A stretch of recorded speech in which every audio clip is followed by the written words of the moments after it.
Bonjour à tous, nous sommes actuellement avec Jean-Noël Hénon, qui est le nouveau président depuis un an de l'association l'APV, qui est l'association des propriétaires de Val d'Isère. Bonjour Jean-Noël. Bonjour Agathe.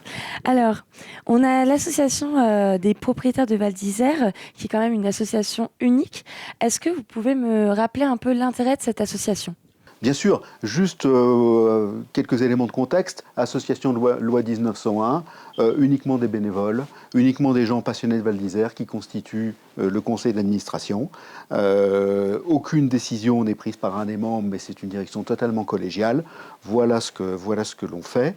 L'intérêt de cette association, c'est qu'effectivement, elle regroupe aujourd'hui plus de 200 familles qui en sont membres et qui cotisent. La cotisation est de 35 euros, ce qui est un montant assez minime, mais qui nous permet néanmoins d'organiser des assemblées générales, d'organiser des éléments de fin de saison, d'organiser un certain nombre de choses.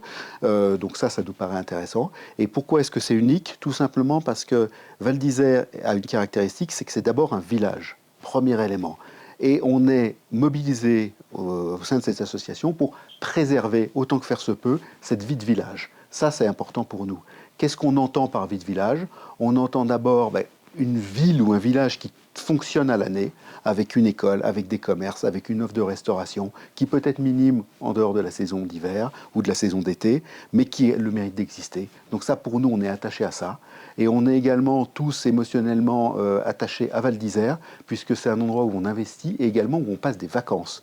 Donc on est sensible à la fois à l'évolution de la station en termes de qualité, en termes de clientèle, en termes de montée en gamme, puisque notre immobilier, ça rejaillit sur la valeur de notre immobilier, donc on est tous assez satisfaits de ça.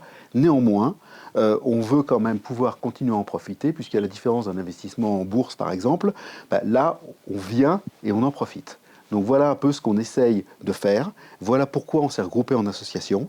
Voilà pourquoi on essaye d'avoir une écoute bienveillante pour l'ensemble de nos membres et également l'ensemble des membres du conseil municipal, la STVI, l'ESF. Voilà ce qu'on essaye de faire.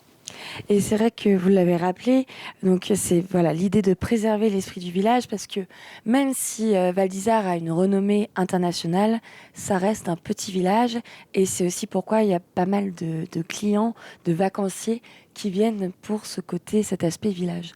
Et c'est ça que vous voulez préserver avec certains détails. C'est vrai qu'il y a pas mal d'actualités, de sujets d'actualité qui vous concernent aussi directement. Tout à fait, Agathe. Alors, deux, trois éléments pour rebondir sur ce que vous venez de dire. Val d'Isère, renommée internationale, on l'a dit, on le sait tous, connue dans le monde entier. Ceci étant, il faut voir qu'aujourd'hui, c'est une toute petite station. On communique en expliquant qu'il y a 25 000 lits à Val d'Isère. Très bien. Quand vous prenez l'une des journées où on vend le plus de forfaits, on en vend 17 000. Ça ne veut pas dire qu'il y a 8 000 personnes qui restent au lit. Ça veut tout simplement dire qu'il y a une offre aujourd'hui qui n'est pas totalement exploitée en permanence. Pour vous donner juste un chiffre qui m'a été communiqué par Monsieur le maire il y a quelques jours, nous avons aujourd'hui sur Val d'Isère 600 compteurs Linky, donc 600 logements, pour parler français, qui sont avec une consommation à zéro sur l'année. Donc il y a 600 logements qui ne sont absolument pas occupés durant l'année. À cela, vous rajoutez la problématique du lit froid, vous rajoutez la problématique hôtelière qui n'ouvre que sur une période quand même assez courte pendant la saison et qui ouvre assez peu l'été. Et donc, c'est l'importance pour nous de nous regrouper justement en association pour peser et pour essayer d'aider et d'accompagner le maire et son équipe. Et quand je dis le maire, c'est le maire quel qu'il soit. On ne fait pas de politique. On contribue et on l'aide et on l'accompagne. C'est à sa demande, à la demande des membres du conseil municipal. Et c'est donc en aucune manière nous qui sommes à la manœuvre ou qui prenons l'initiative de critiquer ou d'avoir une opinion sur telle ou telle situation. Par exemple, sur les JO 2030, et Monsieur le maire en parlera demain lors de l'Assemblée générale, on est intervenu à ses côtés et à sa demande pour appuyer le dossier de Val d'Isère, faire en sorte qu'il arrive sur le bureau des bonnes personnes, en bonne intelligence avec son équipe. Vous avez justement rappelé que demain, lundi, il y a l'Assemblée générale, qui concerne bien sûr les propriétaires et qui aura lieu donc à 17h30, pardon. Est-ce que vous pouvez m'expliquer un peu de quoi va parler cette Assemblée générale pour les propriétaires qui souhaitent y assister.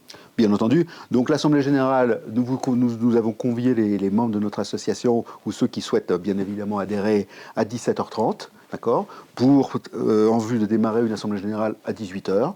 Nous pensons que cette Assemblée générale va durer une trentaine de minutes. Et derrière, nous aurons le maire et son équipe qui viendront, le représentant de Val d'Isère Tourisme, qui n'est autre que le maire également, mais je pense qu'il viendra avec quelqu'un de son équipe.